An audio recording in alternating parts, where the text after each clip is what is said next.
Oh, and Meg's here as well. Hi. Hi.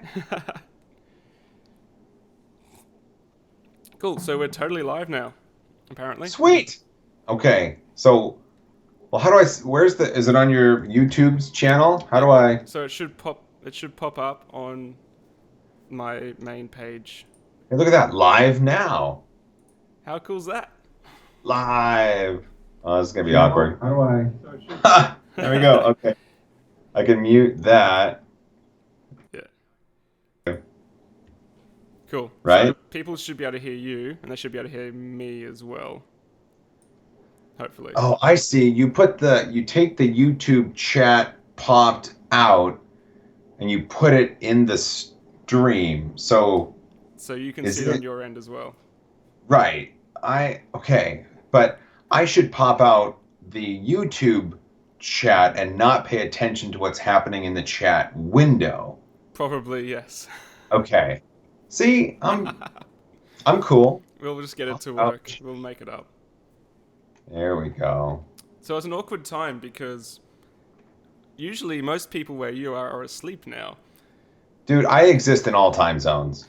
I told someone said I looked tired in a video, and I said, you obviously haven't seen Joel's channel, Yeah, and I always that look tired. we are the walking sleeplessness. Hey, you have to sacrifice for your passions, right? Mm, Oh yeah, yep. You see how much crap I have? It's just insane. How Why you? is there anybody? Hmm? There's no one in the chat now. I'm looking, I'm like, there's no one. There's us in Where the is chat. Yeah. ever? Oh, there we go. See, someone said hello. That's lovely of them. I'm gonna send a tweet out. Yes. Yes, do. I am streaming live with at Makers Muse on at YouTube. The YouTubes right now. Hashtag high five. Hashtag 3D printing. Hashtag Five. awesome. Bam. There That's we the go. one. I sent out a stream as well. Did Sorry, you? sent out a Twitter. A twits. You sent it out on the tweets? Yep. All right. The Twitters? So people should come in. How are you going for space? Do you have any space left Oh, you mean for printers? for anything? No. No. Well, kind of. I mean, we have a spare bedroom that I can take over if I want to, but I don't know if I'm allowed to. Does that make sense? Yep. My wife might not like that. Hey, No. someone asked how old we are. I am, believe it or not, vinyl gamer at. I am 52 years old. Are you really? 52 American years old. Wow. I know I look older than that, but they tell me I'm just I look old for my age. You would still get Astra ID in Australia, probably. I think, yeah, probably. I know I do, constantly. Do you really? Yep, I'm 26. That's because you look like a 19-year-old. I don't know Every what's time the I legal shave. drinking age in Australia. And it is 18. So one of the perks of growing up in Australia. Oh, Mm. wow. Okay, it's 21 here. Yeah. Man, I had to wait 3 more years than you before I could taste the sweet nectar. Well, supposedly. Wow. Yeah. Yeah, right. Oh, that's funny. Yeah. It used to be 16 in France. I don't know if it still is. It's Yeah. just if you can reach it in France, right? If Pretty you can put your much. hand on the table and if you can reach the wine glass, then They don't mind. I think you get it. Yeah. Cool. Wow. Hey, there's people talking. Yeah. You got Evan, back for another stream, just randomly. Joel's like, hey, I got some time for once ever. And I'm like, yes, let's do it. Let's do it. Yeah, why not? Why not? I'm Yeah. awake. It's what is it? It is 1 o'clock in the morning ish. It's like 4 minutes prior to 1 o'clock in the morning. All I'm doing is I did a shoot today, and so all I'm doing is copying files off onto my Drobo, and why not do a stream while I'm doing that? No, that's it. It's sort of one of those things, how long does a video take to edit? Well, Editing's just one part of it. You need to Oh. copy across and then make sure you don't override things. Editing takes forever. I usually tell people what 8 hours for a 10-minute video with B-roll, I'd say. If it's lots of other shots you need to compile. I try to estimate 1 hour per 1 minute of footage used. That's pretty accurate, I'd say. Yeah. I think that's about right. Well, except on there's certain videos like when like the interview videos I'm doing for Maker Faire, right? I can put the bumper at the front and the fade at the end, and then it's just good to go from there. I don't really have to do much editing because I want to maintain the continuity of the interview throughout the entire video. And if I did any sort of chopping up of the video, then I think it would people could accuse me of a bias because I was trying to chop out something I didn't want brought to light. That's very true. So I just don't. You might be accused do that. Of messing with the interviewee, which is not good. What are you doing right now? What time is it where you're at? It's 2 minutes to 6 p.m. Oh, on which day? On Sunday night. It is. Oh, okay. Because it just turned Sunday here. Hey, we're on the same day. Yeah, same day, but slightly in the future. Slightly. Wow. How is the future? Pretty good. Did you see the TARDIS that was at the stand at National Manufacturing Week in my video? You might not have seen it. So I saw it behind you. Yeah. So the guys who are on this, their cards here. You got to see this in 10 seconds in the future. But these guys are licensed by the BBC, Iconic Studio Creations, and they make licensed TARDIS replicas. Oh, so they're not. It's not just a fan art. It's actual licensed merchandise from the BBC. It's BBC approved. Yeah, BBC approved. It's the legit one they use every time they do a tour around Australia.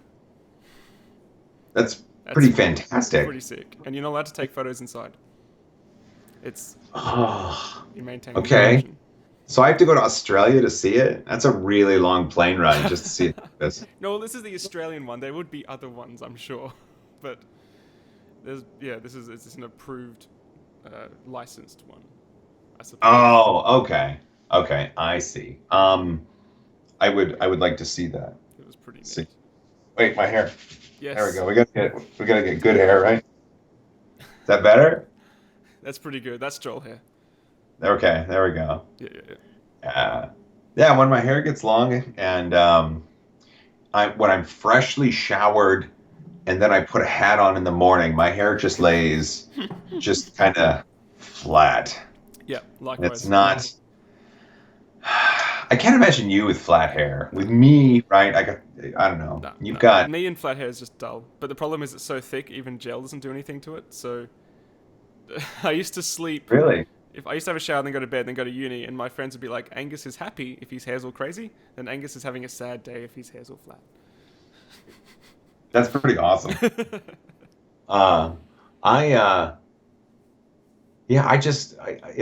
Usually when I shower in the mornings, I just don't hit the head because I save time that way, and then my hair looks awesome, and I think it's safe. I mean, I wash my hair when it's appropriate, but whatever. I mean, you have to make some sacrifices to look this good. To look that defying of gravity. That's what I try. Let's see. I could show you what's at my desk. It's not really exciting. There's a couple of questions coming through, but I don't know. Is there? Oh, there's my audio recorder. It's sexy. This is my audio recorder. It's an iPhone. Wait, are there questions? Okay, let's go through. Let's see. I'm scrolling up in the chat. Have a quick squiz. What's a squiz? Squiz, having just a look. I had to Is that make really you a bit squiz is a quieter. look? Okay, I'm gonna have to remember that. That sounds like an Aussie term. It is. Let's see. So I'm making What's the myself geographic louder offset? and you quieter. Therefore, it should be balanced. Oh, I'm usually always louder though. Yeah. I am super energetic, MEKY0. Let's see. Evan says, "What the hell's a drobo?" Evan, there's this incredible technological advancement called Google, and if you type words into Google, it spits out what it thinks the answers may be, and I highly suggest you give it a try. It's wonderful. It's this amazing technology. It's a little new, might be rough around the edges, but if you go and use this thing called the Google, it will help you. It sounds like it should be a 3D printer, though. Sounds Could like be. a rip-off of the Robo. The Drobo. Joel, have you seen the 404 villain? No, I don't, Mr. Scienteer. Miss Scienteer? The Scienteer? I have not seen the 404 villain, and I don't even know what that is. Ben in 3D. Well, it's better than Ben in 4D or 2D, I suppose. Do you drink Red Bull or Monsters? No, I don't drink Monsters. Monsters are scary, and they hide in my closet. I drink Red Bull. Yeah, that was the criticism with me. It's like, I drink a lot of Monsters at the moment. It's just because they're bigger than Red Bull. You can only get so big Red Bulls, but you can get bigger Monsters. So. True, but Red Bull tastes like it's working. Yeah. Monster Energy... Tastes like candy snakes. They taste... Yeah, it tastes like candy. Yeah. It does taste like candy. I remember one of my... my guy was working on a Monster Energy drink sponsorship. I'm like, dude, no, I drink Red Bull. And so we're working on a Red Bull sponsorship now. I have a contact. That would be cool. I have a contact. Hey, even if it's just free product, you know? Oh, hey, Muse, have you done any more printing with the TARDIS printer? I'm going to answer that for them. I don't know. I have. It's okay. Their original extruder was pretty rubbish in terms of cooling. So really? you get PLA prints where one side's great and then the other side's all a bit rubbish. They fixed it. Okay, how'd they fix it? But not with mine, though. Yeah. It works, but it's... Good. Yeah. Someone asked if we had any experience with deltas, and yes, right? I mean, I do. I've got... oh, here's a cool story. So I've got... I have a SeeMeCNC Orion, which I'm currently reviewing. I had some issues with it, and they promptly sent parts because they were paying attention to the social verse, and they saw my video. I happen to have a SeeMeCNC Eris, and it is still in the box. I haven't taken it out of the box yet, which is sad. I have some experience with the SeeMeCNC Part Daddy. It's the 18-foot tall Delta printer that they built. I saw that photo. Hey, you know, this is new. This is new. No one else knows this right now because I haven't shared it. So this is an exclusive. Do it.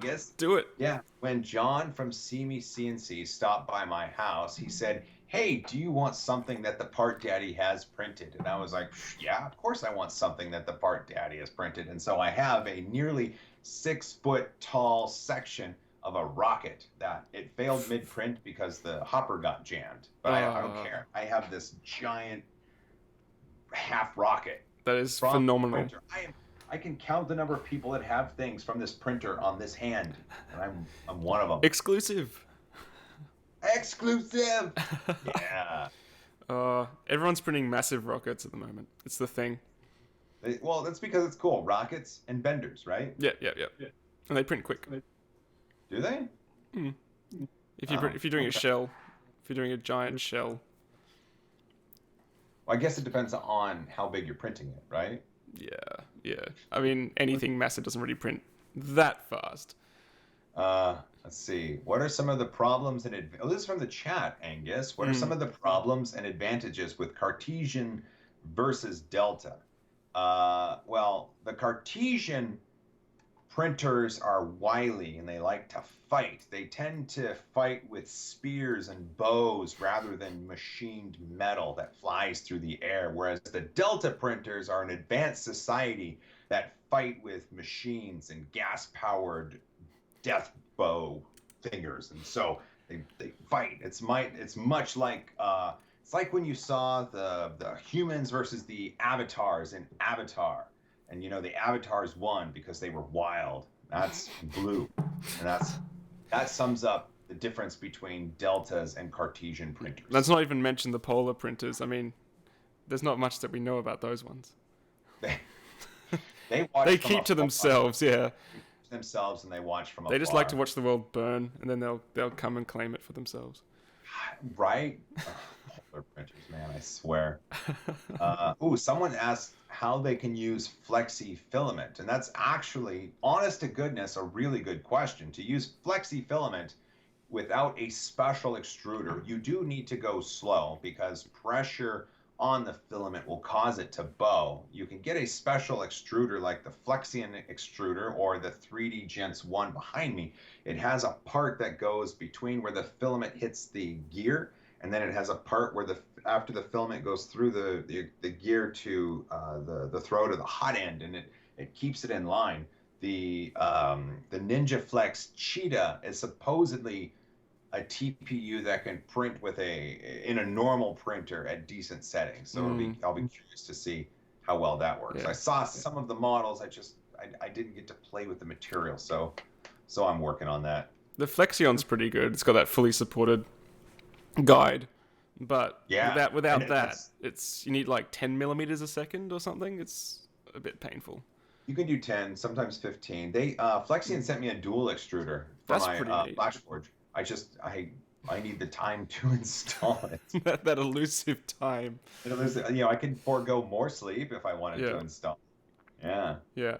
HobbyKing like watched my stream from last week, and they're like, "Oh, we heard you comment about the M150," and then that just shows up. I'm like, "Oh God." I don't need another i3, but yeah, it's pretty cool. It's like a Wanhao i3 basically. They've cloned it almost exactly. Really? Yeah, it's really, really similar, except it's cheaper.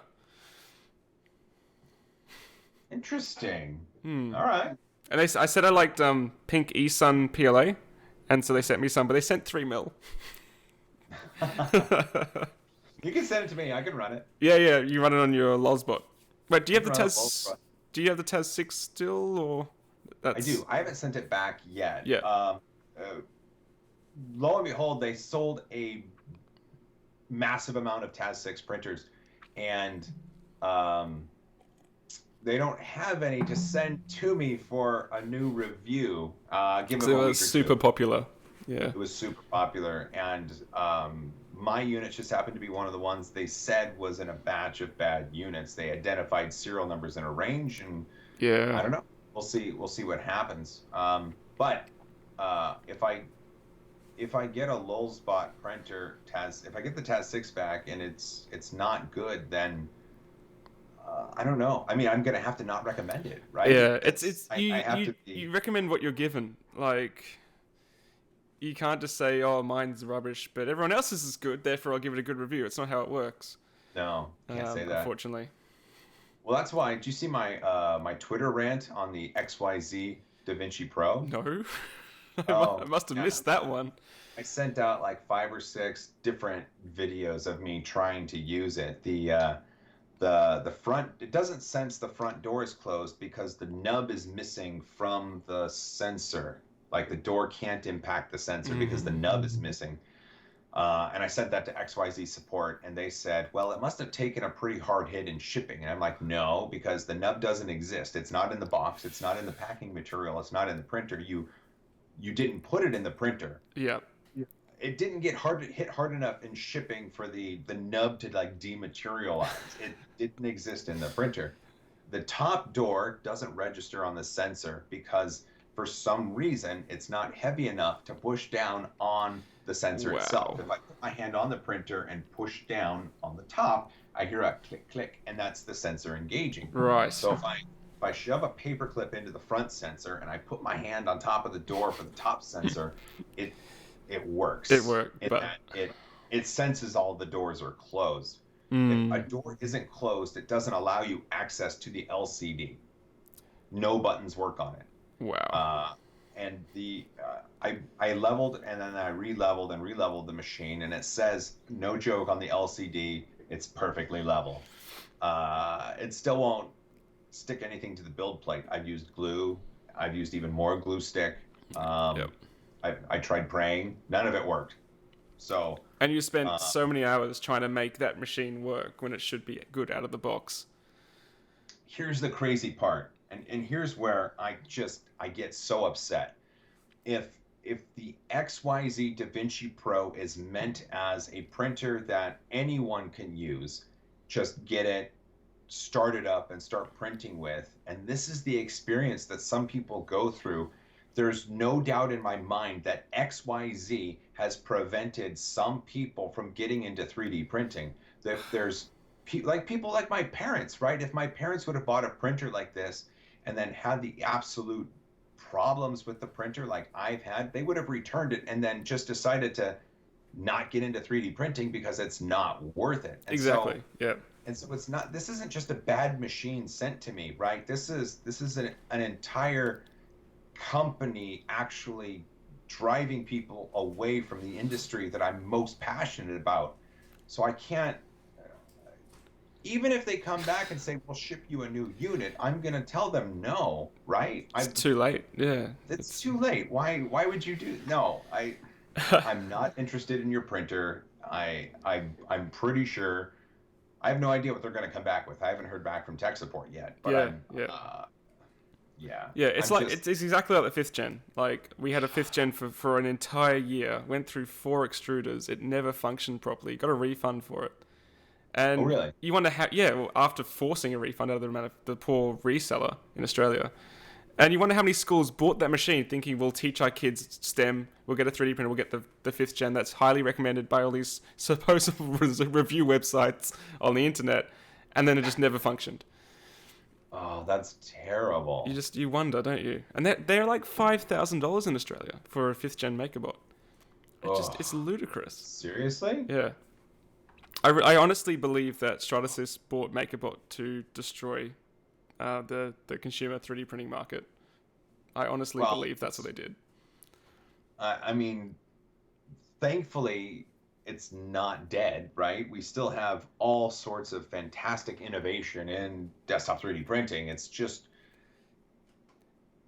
taken a hit. Yeah, right? I think all the other companies have just sort of walked around MakerBot and just continued on. Like you look at FlashForge. I mean, you'll find you had a really bad experience with it. But the Dreamer I used was like what the 5th gen should have been. It was an improved Replicator 2. Yeah. That's what it should have been. That's right. So they just sort of overtook MakerBot and just sort of left it in the dust, in my opinion. Yeah. Well, my FlashForge Creator Pro, right, which is that's a MakerBot clone. Oh yeah. That's one of the most rigid, robust machines I've ever seen. It still to this day prints perfectly. Anyway. And then now you've got Lulzbot with the touch point sensors and all that, which is pretty cool. I find that interesting. Because it's electrical connectivity and it's sensing when it touches the metal discs. It doesn't. Here's what's cool. That works well, but it only senses a plane, and it doesn't take into account the possibility of a warped plane. Right. So Joseph Prusa's new Mark II does that. It lays out a mesh on the bed and it senses it. So if there's a warp in the bed, it's not just a flat plane, it's an actual warped plane. That is very cool. It's cool. Yeah, the Prusa i3 Mark II, I saw it at Maker Faire and it's dreamy. I walked up to Joe to interview him and I'm looking at this thing printing and it's a tank. Yeah. And it looked great. And he's like, no, that looks like crap, dude. Here, look at this. And he handed me a statue of like a weathered ship captain. Yeah. And I looked at him like, well, it looks great. Is this, oh yeah, it's 3D printed. He goes, yeah, it is. I said, I can't see the layer lines. Ooh, excuse me. And he goes, oh, sorry. And he goes, it's printed at 200 micron. 200? 200 micron? I can't see the layer lines. Are you sure? He's like, yep. Well, that's it. A lot of people think, oh, I'd print it like 50 microns to look better. But really, what they're seeing, it's not layer lines, it's layer inaccuracy. They're seeing the Z-axis wobble, and they're getting those horrible Z scarring and stuff like that. That's not layer height, that's the printer. No. That's incredible. I want one. I still need to unpack the Eris because the Eris uses an accelerometer, so it taps the build plate with the nozzle, and it senses how hard it taps, and it's using that information to give it a layout, and then it works. That's pretty clever. Yeah. again, it's still in the box. Yep. I Still get in the that. box. See any other questions? I don't know. Are there more questions? Did I I don't I just know. People are asking where your Red Bull is. It's probably a little bit late for that. No, I could. What time is it? Well, it's No 1. questions? Yeah, I probably shouldn't. Probably shouldn't. Oh, Minion's got questions. Go on. Okay, let's go with, what do you think of the Pocket NC as a supplement for a 3D printer? What's the Pocket NC? I don't know. Okay, you do a different one. Yes. Okay. Have you ever printed with a powder printer? Powder printer. That's a decent question. So the question is, have you ever printed with a powder printer? So something like either SLS or Z Corp. You got your 3D scan done with that, with Z Corp. Well, I had the scan, and the scan was printed with a powder printer, but I myself haven't personally printed with a powder printer, and I would love to just to do it. I want to be in front of that machine. Like, I just want to press my face against the glass and watch it work. Yeah. So with the full color powder printers, they're essentially printing into like a ceramic, like plaster of Paris like material, and then after the print's done, you have to get it out of the rest of the powder, and it is a nightmare. It goes everywhere. Absolutely everywhere. It's all about the results. Is it worth the results? I wonder, because if you need the color, it's good, but then the parts are very brittle. If you dropped Mini Joel from that shelf, for example, he probably wouldn't survive. But the result is amazing, definitely. Yeah, if you need color, it's phenomenal. It's your mascot. There we go. All right. I'm gonna duck out a camera. Here we go. That's pretty good. Yeah, there you go. That's awesome. Oh man, that's terrible. That's what that is. That's just terrible. Here's my other one. See? Yeah. So you could do. Yeah, that's just an FDM one. Yeah. But it turned out good. Yeah. Which one did you share on Patreon? Was it both, or would have been the high five one? It was this one. It was the high five one. Yeah, which then got remeshed by everyone. Yeah, everybody remeshed it. Yep. Which is fine. Yeah, that's the whole point of it.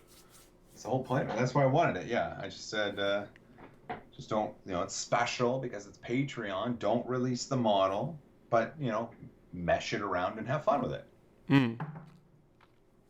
That's what I said. Yeah. Awesome. Any more questions? Yeah. Heather has asked, have you guys printed with PETG material? That's a good one. So the question is, have you printed with PETG? Well, you go first. You go first on this one. Okay, this is an interesting one because when I reviewed the filamented filaments, the only ones I haven't done a video on yet were the filamented RPET and the carbon one. I haven't touched the carbon one because it's going to eat my nozzles like for breakfast. But I tried printing with the RPET the other day, and I struggled, I got to say. So it took 3 attempts. First attempt was delaminating. Second attempt was over extrusion. Third one was good, but I was getting warping in it. I was getting like ABS-like warping out of PET, and I don't know if that's common or not. On a heated bed. Yeah. What temp did you have on the bed? The bed was at 60, because I know with PET it has a very low plastic transition temperature, whatever you call it, where it softens. So when I printed with ColorFab's XT carbon fiber, and that printed beautifully on my Dreamer when I had it back in Perth, like amazingly. Oh, really? Yeah. That was just with the bed at sort of 50 or 60 or something on build tack. So I was trying this on the Print in Z. They're not called Zebra skins anymore, but Print in Z skins, and it was warping, which was interesting. Weird. Yeah. Have you tried the RPET from Filamentive? No, not yet. I haven't. It's just one of those things, time. Yeah. Because Chuck reviewed it and he said it worked really well. So I almost made a video saying I didn't like it, and then Chuck reviewed it and said it works. So I was like, maybe it must have been my settings, but yeah, I don't know. It's interesting. I'll have to try it then, because I got the Filamentive, I got the PLA, the RPLA, and then is it RPET? Yeah, that's the one. Yeah. So the RPLA was beautiful. That worked phenomenally well.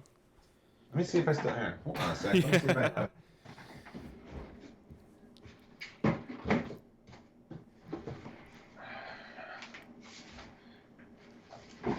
Let's see. Oh, look at that. There you go. That's the one. You got orange. I had blue. It's a beautiful container. It's good filament. I mean, it looks nice. It's really glossy and it's strong. It does with PETs though. They do shatter when they fail, so they fail spectacularly. They like kind of just shatter apart, but they are stronger than PLA. Well, yeah. Well, PET is similar to it's a copoly, right? Yeah, that's it. So it's a copolymer. Yeah. Supposed like to be NGen. like, yeah, exactly. Yeah, they're all variations of different polyesters, but Yeah. yeah, I don't know. That was just my experiences. I remember printing with NGen, and it would fail. It would fail like a shattering window. Yep. Fail. Yep. Try to get off the build plate, and just shards of this NGen glass would be flying all over. And I'm like, what'd I do? And it's just because I had the settings wrong. If the bed was like 70 degrees C, it would fail like a shatter. If it was 55, 60 C, it would lift up just fine, and it wouldn't shatter. Oh, really? Weird. That's really weird. Yeah. Like I tested this more than once, and that was the findings. Yeah, because I know people anneal their filaments now, depending on some of the brands, to make them stronger. That's cool. I need to do that. Like the Protopasta high temp PLA. Yep. Yep. And Evan's asking about heat bed with an aluminium bed on my printer. What's your favorite print surfaces? Glass, PEI, BuildTak, tape, Zebra, etc. Oh. There's so many now. I can't keep up. Quite a few. Yeah, have you seen like the flex plate? Press Reset did that. The Eiffel Tower That's upside right. down. The Flex 3D flexible plate and at Maker Faire I saw BuildTak's flexible build plate, which looked really interesting. Cool. I like normal BuildTak. It's just fine. The PE sheet on glass on the lull spots is decent. Boy. I think my favorite is BuildTak right now because I've had such tremendous luck with it. It works pretty well. I mean, even as much as I whinged about my video taking the clone Chinese BuildTak, like the fake tack off the bed on my i3, that it still works fine as long as you just be careful with it. And it's so cheap now. Yeah, it's super cheap. I think we're well beyond the point of having to use Kapton and blue tape and messing around with ABS juice. I think we're well beyond that. Like some people still swear by a bare glass plate, but then they just have to spend so much time making it work. I don't bother. I just use BuildTak if I can. Yeah, I don't like the hardcore rep guys. They like ABS. Yeah. I think those are like the guys that like ABS juice, I think. And it works well, right? I've used ABS juice before, and your part is just held down. I hate it, though. I hated using ABS juice. It's super messy, and it stinks. Really does. It really does. I mean, back in the day, you're covering Kapton with ABS juice, and then every time you take a print off, it rips the Kapton. You have to reapply this super annoying Kapton. Every print. That was just awful.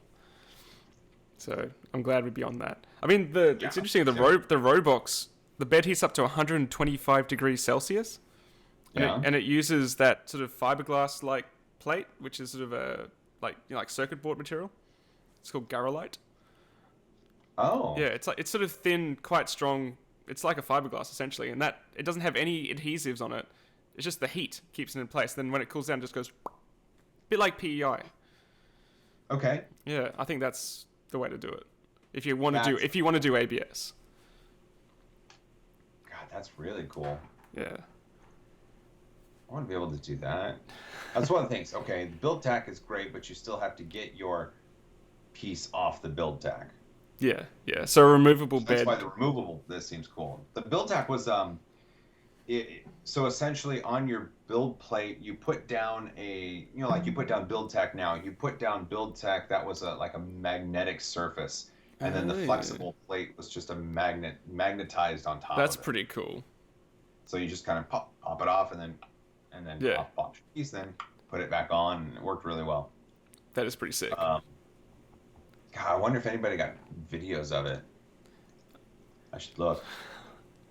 Oh, let's see. Spell tack. Oh, excuse me. Sorry.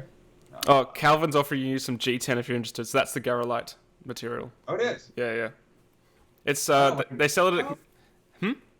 Would I use it? I already have so much stuff, right? Yeah, you need it. You need to heat it up, in my experience. But it's from like McMaster Car in the States. Sell just Okay. everything, and they refuse to send anything to Australia because Why? they're monsters. They don't send it to international. They just refuse to deal with you. Did you just say monsters? Yep. They don't send any. I wanted to buy stuff for my robots for years, and it's like $1 on their website, and it's $50 locally. And You they did just see what shirt I'm wearing, right? yeah. I'm pretty keen. There's an Australian team. Some of my mates went on Is there. Yeah. It's awesome. Yeah, it's the Crockbot one. It's on their website now. I've forgotten what it's called. I hope that because I'm going to be back at Comic-Con this year, so I'm really hoping that I get to meet them again. They were cool. All those people were cool, man. Yeah. Oh, all these awesome events over there. You need to come to New York Maker Fair. I'll be there. I'll be there. Okay. Good. Hey, wait. So you have a minion answering questions? And I do. I don't. All my minions are asleep. No, but they feature in videos. My minions refuse to be on video. What? Yeah. Absurd. Absurd. Got a opinion on the Roblox. You can see my review later on this week on my opinion on the Roblox. Oh, there you go. Yeah, it's a re-review because I reviewed it last year, but had some issues with the heads exploding. What? Yeah. The Roblox has like a needle valve system, and the previous versions had bad quality control because China swapped out different adhesives for the ones they were meant to use. So the heads would just kind of explode and fill up with PLA early on, which they've fixed now. That's good. Yeah. Because you don't want your extruder head filling with PLA and then hardening, because you can't fix that. Oh, God, that'd be terrible. Yeah. I haven't had any massive failures in like a long time, so I'm just going to keep my fingers crossed because, God, that would just suck. God, that would suck. Yeah. I haven't had any spectacular failures yet for a Nothing? while. I haven't had any like spectacular failures where you come back after 12 hours and it's just a ball of crap. I haven't done one of those for a while. Oh, hey, I keep forgetting to mention this. I have an iSense 3D scanner. Oh yeah. For my iPhone, and so I've tested it, and it works. It works better than I even expected. Right? I can scan stuff in 3 dimensions. No way. So I'm gonna hopefully do more of that. Do a review on it if you I have might. time. Yeah, I could I'll put it on my second channel. Yep. Oh, and I got okay, I got something.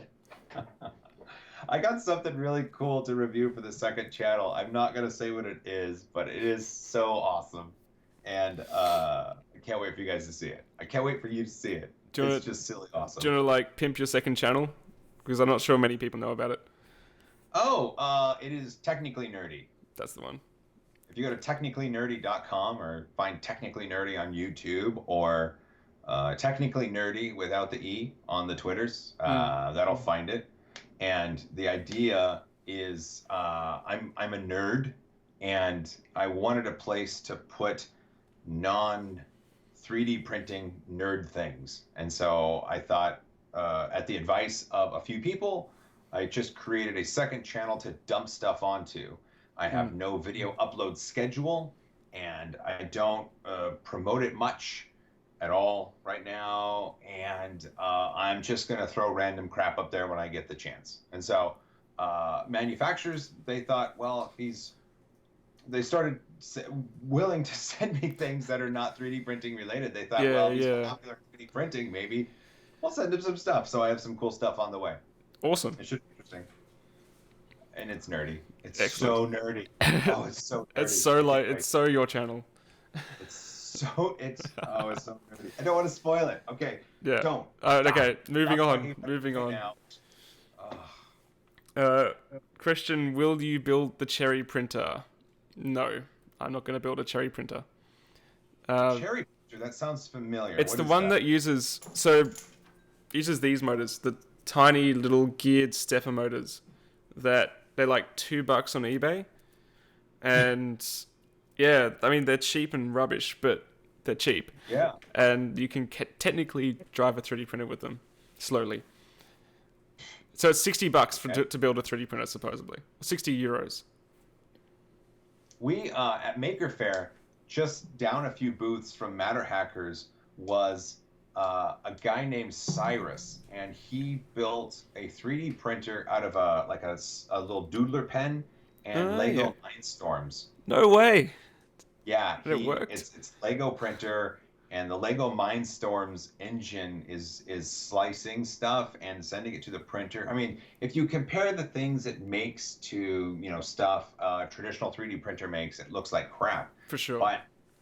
But this stuff that looks like crap was made from a Lego printer and a Mindstorms brick, and so you have to kind of think about it in a different way, because you're like, wow, that's kind of cool. Yeah. I did see. The dude said, I'm like, why'd you make this? Because I interviewed him, and he said, I want kids in schools to be able to do cool things with their Legos. Yeah. Great. You are a wonderful person. Keep up being awesome and just do everything. That's wonderful. I love that. I just used to build battle bots with my Lego and then smash them into each other. I was just going to say, the BattleBot wouldn't really survive much. But that's the point. No, but the other one has to be Lego as well. So it's like... Oh, even playing field. Yes. Okay. So it's great because there's lots of carnage, but then you can just put it back together. That's awesome. I think there's already a tournament for it somewhere in the States. Oh, really? Yeah, for Lego Mindstorm. That sounds kind of combat fun. robots. I would be a part of that. Yeah. You should get your kids in. That'd be awesome.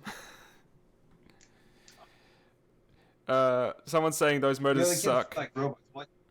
Someone's saying those motors suck. I have them on the M3D and it's super slow. The M3D. I will never ever have one, and I'll never review it. Yeah, let's not discuss such things. No. They offered me $50 off and gave me their media kit, and I was like, nope, no thanks. $50 off. Bargain. Boy, that's a deal. Yeah, for a machine I didn't want, but everyone kept asking about. I remember they were one of the very first printers I sent a request for, because I had heard about them, and they said, no, we have a review unit, but it's currently busy, so you might be able to get one from us in a couple months. And I was like, ooh, okay. Yeah, right. Yeah. Some people don't get it. Maybe I dodged a bullet on that one. Well, they're probably hesitant because they know it's not very good, so anyway. It may work. It may very well work. I've heard... I'm not going to be the one to test it. I've heard some people say it does work. It's just small, fragile. You get what you pay for, kind of thing.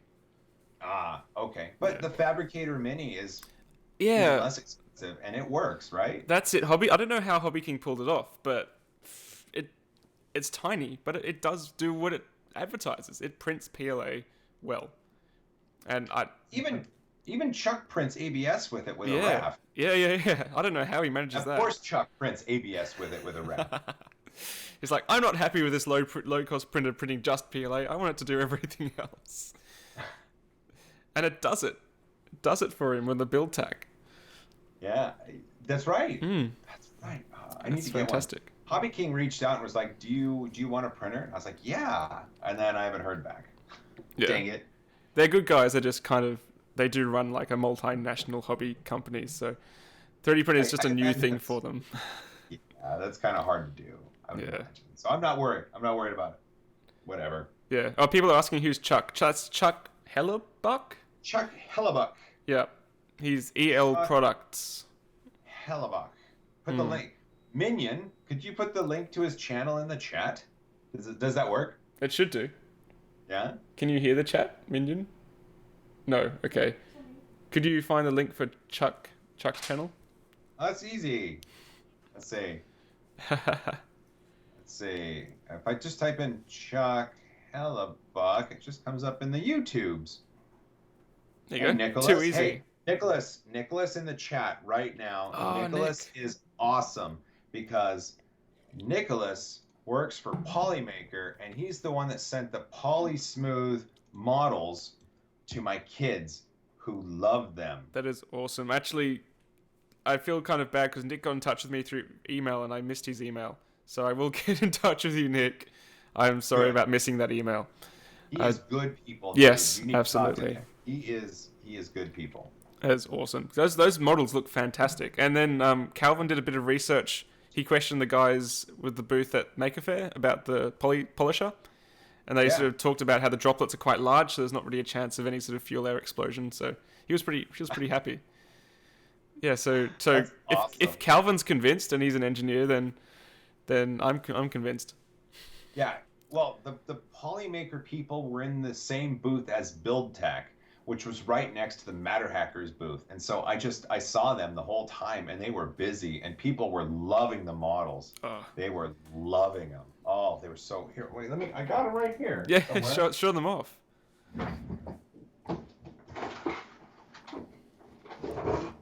Desperate scrabbling. Here we go. That is so good. That's Yeah, phenomenal. that is FDM printed. Mm-hmm.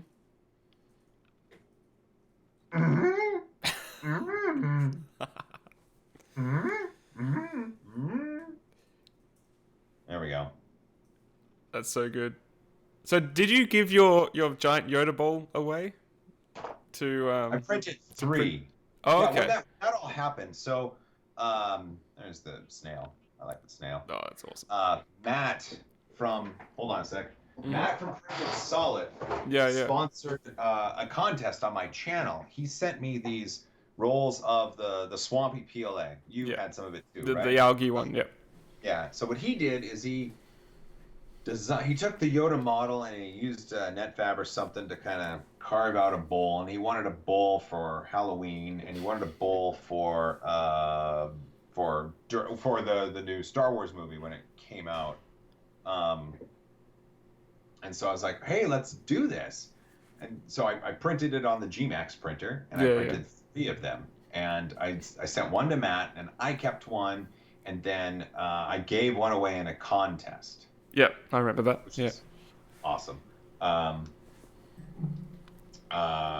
what sucked, I did have an issue where it was delaminating one of the layers, and then I used my stupid 3D printing pen with the swampy filament to like fill it in, and it worked really well. So they do have a use, those pens, sometimes. Yeah, exactly. Oh. Hey, remember these? Yeah, yes, I do. Yeah. Did yours not get claimed? What's that? Did yours not get claimed? No, it did. There is a winner, and I just need to announce them. Okay. And I'll do that in, my own video. No, Yeah. I did not check the palette filament splicer at Maker Faire. I didn't get around to it, which is terrible. Pierre, I did see the Raise3D printers at Maker Faire, and I did see the N2. It looked really cool. The interface looked cool. It looked like it was built well, but I didn't see it printing. I never saw any of the Raise3D printers printing. I did, Jet Guy was the one that was at the Raise3D printers that told me about the printers, but I never saw them printing. So I can't... You could say that raised suspicion. Right. I mean, they had printed parts, but I can't really give an opinion to something like this if I haven't seen it printing. I want to hear it. I want to touch it. I want to taste it. I don't know. I want to do something. So I want to see a Raise3D printer print. I want to see it print, and once I see that, I can I can do more cooler things. Yeah, I'll tell you what surprised me in terms of believing things when you see it is the Gizmo 3D. I didn't think that was real till I saw it Really? at National Manufacturing Week, and he had it going, and it does work. So it's just a giant vat of UV cured resin and a projector, and it just drops the part into the vat really quickly, and it just cures layer by layer like a normal SLA, but it's top down, not bottom up. And it functions, but you do have to fill it with like 5 liters of resin. That's the one downside. Anthony asked why the Zortrax behind me isn't printing right now, and that's because the slicer takes a fortnight to slice anything on my Mac, and I'm not going to print anything on it tonight. Did you find out if it was just Zortrax? Tell him to make the slicer better. Did you find if it was just the Mac software or just their software in general that's so slow? On both Mac machines, it was slow. I just got my Windows machine set up. I was going to try the slicer on it. It's in the queue of stuff to try. Yeah. I mean, the up slow, but not that slow. That was ludicrous. I know. And it's not, I know it's an older Mac Pro, but it's still an 8-core, 20-gig RAM machine. It's not... No, it's the software not taking advantage of the cores or anything. I'm thinking, the software isn't doing something with the cores or with the GPU or with, or just, I don't know, maybe their Mac port is just terrible. Yeah. So I'm going to try the Windows port. I need to try that. Often with these companies, the Mac versions are pretty rubbish. Just like with the up one, it's the same, but it's just the interface. It's not as pretty. Doesn't make quite as much sense. So it might be the same as Zortrax.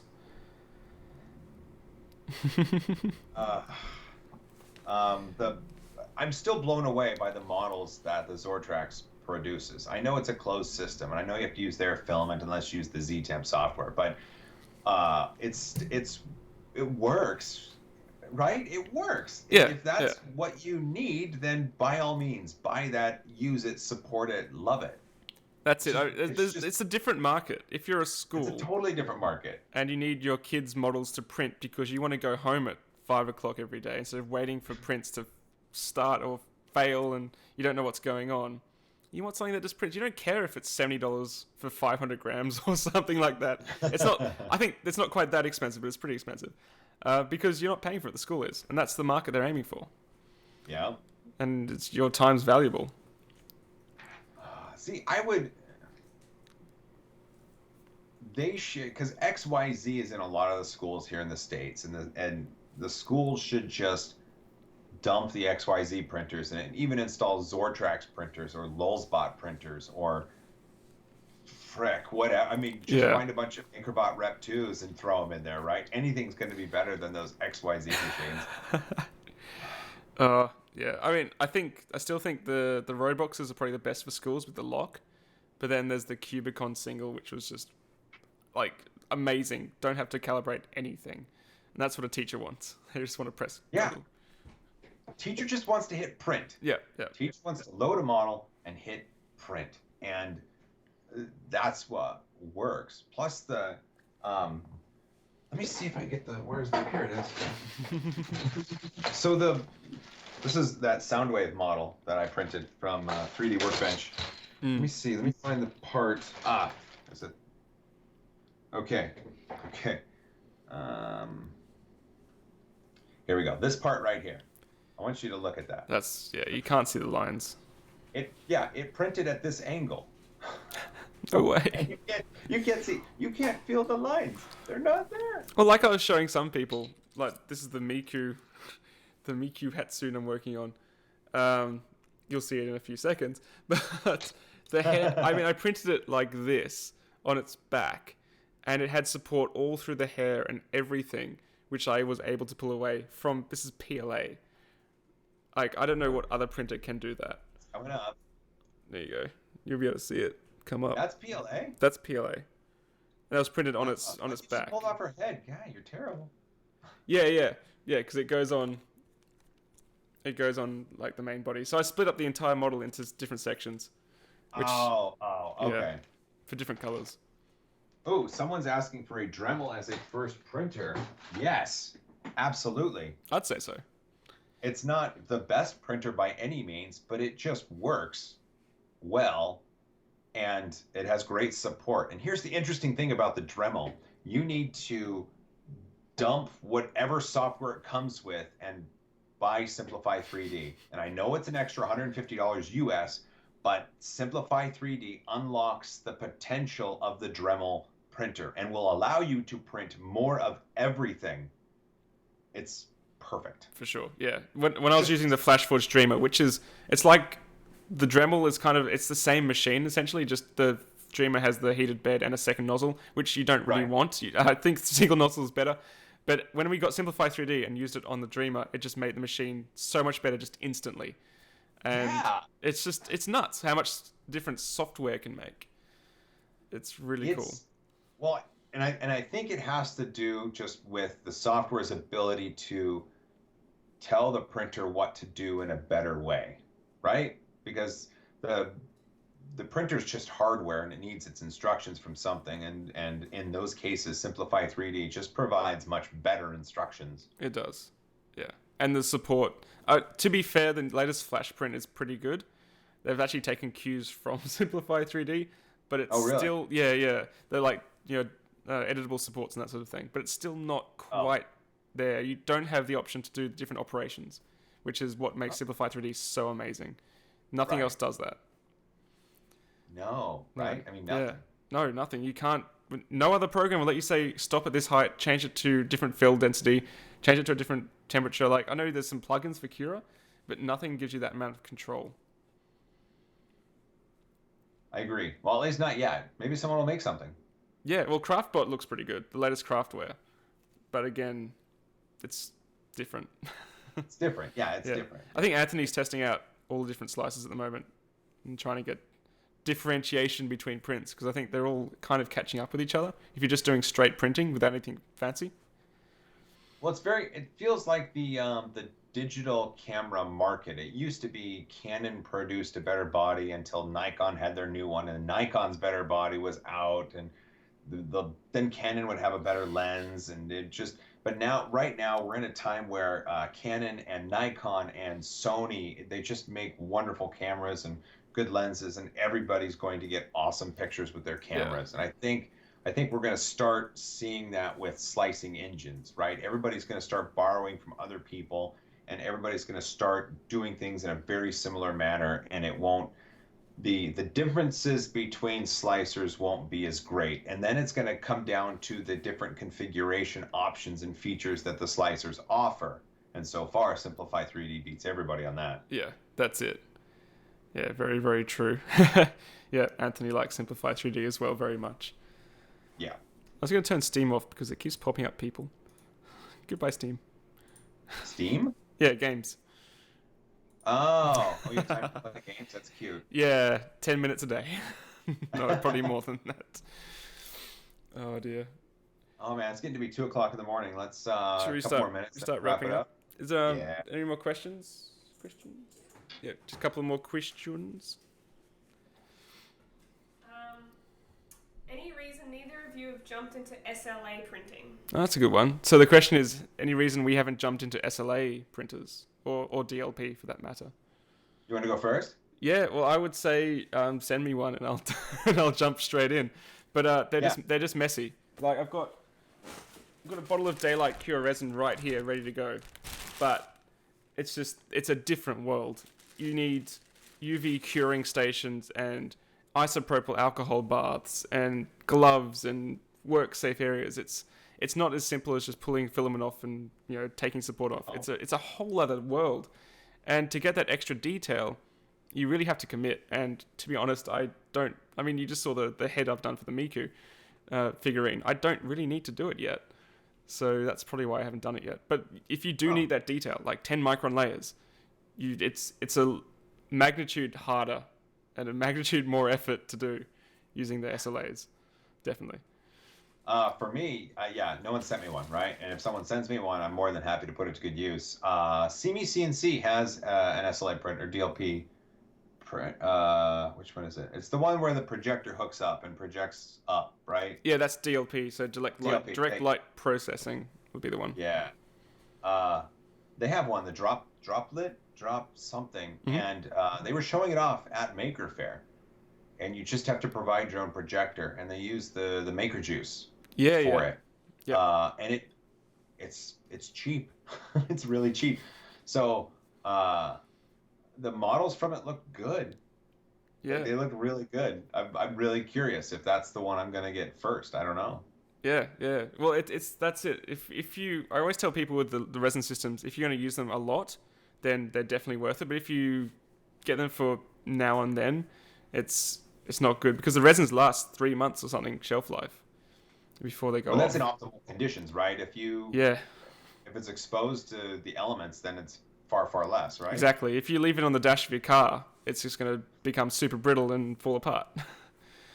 Yeah, See. you can paint them, but again, more processing. So it needs to be worth it. The print has to be really worth it. And at the moment, if I want that detail, I just send it to a local guy who does it for me on an objet or a projet, which is a multi hundreds of thousands of dollar resin system. Oh. Yeah, so it's got wax support, so it dissolves away. Oh, that one. Okay. Yeah. Hey, here's a good one. Rod says best printer for under 1,000, best printer for under 2,000. I'd assume that's US, so it buys you a little bit more. I don't know. You go first. No, here's the answer, Angus. I got the answer. Go. The best printer for under 1,000 is very similar to the best printer for under 2,000. It's the one that works for you. In a few days' time, I will direct people to my Ultimate 3D Printers Buyer's Guide 2016, which will be $10. I would default to whatever Angus says on this subject matter. I think he's a very qualified individual to talk on this. It would be blessed for me to be able to live under his tutelage. But right, it's whatever works for you, isn't it? You can't answer that question. Not easily. Well, I can answer that question, right? Right now, under $1,000, I would recommend everybody gets the Robo 3D R1 Plus. It's working extremely well for me. It's a wonderful little printer, and Robo has come a long way from where they've been, and they produce a good printer. But I know other people who are like, no, get this other printer. For sure. Some And people are who like, swear by Ultimaker, even though they're more expensive, and some people build it yourself from parts. You can't. Yeah, it's. I get the feeling though with Joseph Prusa's new Prusa i3 Mark II, that's going to be the standard to beat for a sub $1,000 printer. I reckon so. He knows what he's doing. He's Well, his name is lent to all the other printers that have been cloned from him. That says something. Yeah, the model that he had at the Microsoft booth actually made it back to Matter Hackers HQ for further testing. Right. Yeah. Wow. Yeah. That's awesome.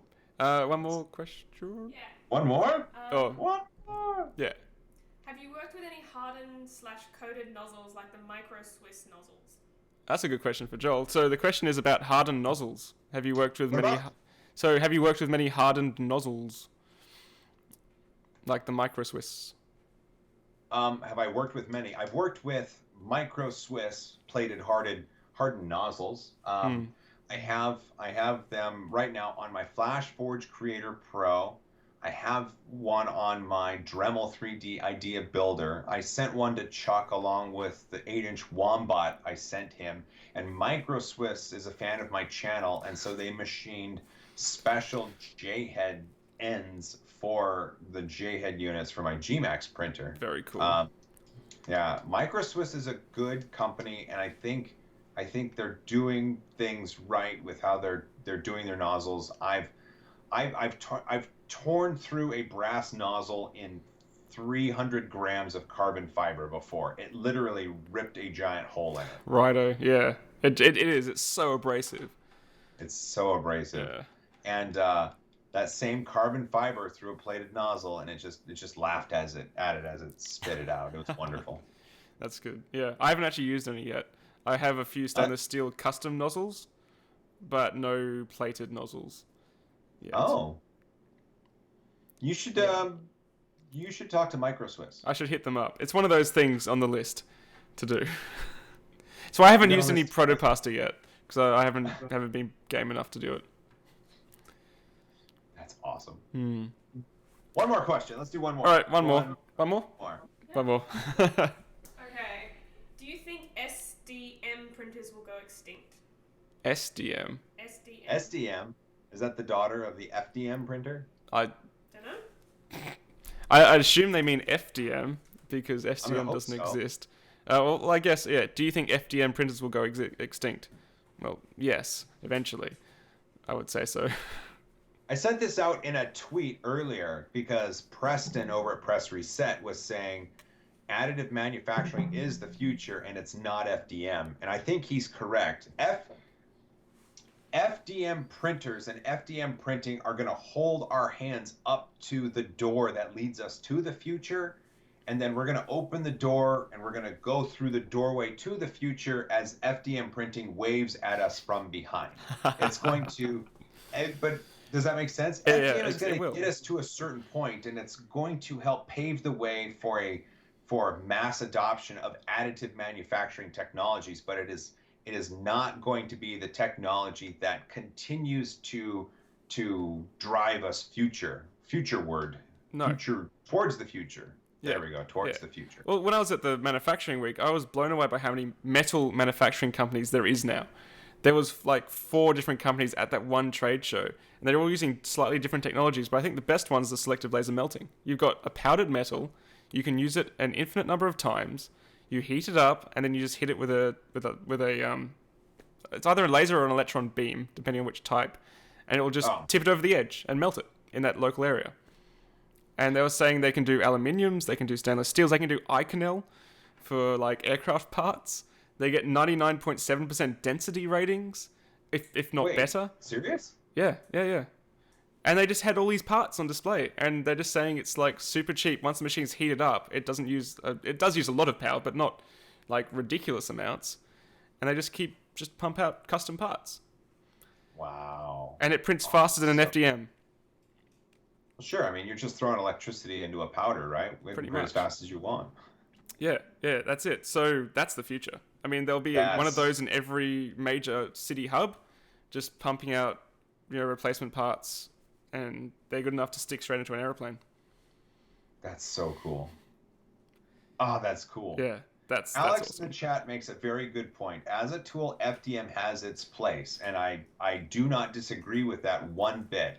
FDM isn't going to disappear. FDM will always have a place, and FDM will always be useful. However, that's not going to be the technology that takes us into the future. I think it's going to be more like what Angus just said, metal printers and things that sinter other things and technologies that we don't even know about yet. Yeah. So they're saying FDM's always going to be a prototyping tool. Absolutely. That's why I use it. Absolutely. That's why I always used it. It should never be used for end use production things. That's just ridiculous. But it should be used for low cost prototyping. It's amazing for that.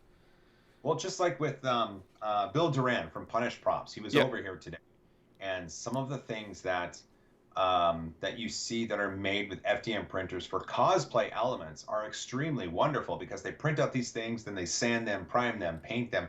Look up Bindi Smalls. I'll even put this in the chat. Stick in the chat. Look up Bindi Smalls. She is a cosplayer that I found out is a fan of me. She's an admirer. And then when I saw her, I was like, holy cow, I've been admiring her work. So she used to work for Molesbot, I found out. Really? And in her photos, she has this room, and I think she has literally 10 or 11 TAS 4s set up, just constantly printing stuff. And she 3D modeled all of her costume elements that you see. And she is, oh man, she's awesome. Extremely talented. It is amazing. She's like the girl version of like James on X Robots. Yeah, yes, that's exactly it. That's awesome. Hello, I'm James from xrobots.co.uk. He says that really quick. Obviously, he's just just gets it out of the way. No, I can't say that fast. Say xrobots.co.uk. Yeah. I can't say it quick. I tried. No. xrobots.co.uk. There we go. I got a little bit out. UK. Cool. Well, should we finish up? You should get to bed. Yeah, it's 2:00 in the morning. I probably should. Dude, this was fun. This was a lot of fun. It was awesome. We just, let's see, Skype says an hour 18. So we were talking for an hour 18 about absolutely nothing in particular, and it was fantastic. Absolutely. That's what an impromptu stream should be about. I think so. We'll do we'll do it like who Barnacles and Jay's 2 Cents does. They swap channels when they do their tech talks. We'll come up with some sort of moniker, and we'll just swap it back and forth on channels, and we'll try to host it every week, every other week. What do you say? Whenever we can make it work, I suppose. So probably every second week, I think, would be realistic. So hard. And we'll get a better system than using OBS, I think, because people won't know this, but Joel can't see me live. He's seeing me 10 seconds in the past because of how the webcam works. Yeah. It's about as exciting as a phone call. Yeah, that's it. Look at Angus in the past. That's it. So we'll work out a better solution. Yes, Angus, you're just as fetching in the past as you are in the present. Good to know. Cool stuff. All right. Well, what are you just going to end the stream from there? Yeah, well, I guess I'll obviously say if you haven't seen Joel's channel, which I think you would have, go over to 3D Printing Nerd and subscribe to him. You can get to my channel via 3d.pn. My domain name is 3d.pn. That's the best domain name. I love it. You just jumped on that so fast. I did. Yeah. I did. It's in the Pitcairn Islands. Oh yes, of course. Lots of internet businesses over there. Tons. Yeah. Dude, tons. It's scary. All right. Let's call it good. Cool. Thanks for the chat. Thanks for everyone for joining us. This was wonderful. High fives to everyone. We'll do it again soon. Yep. High five. Blah. Yes. Cool. All right. Catch you later. Bye, dude.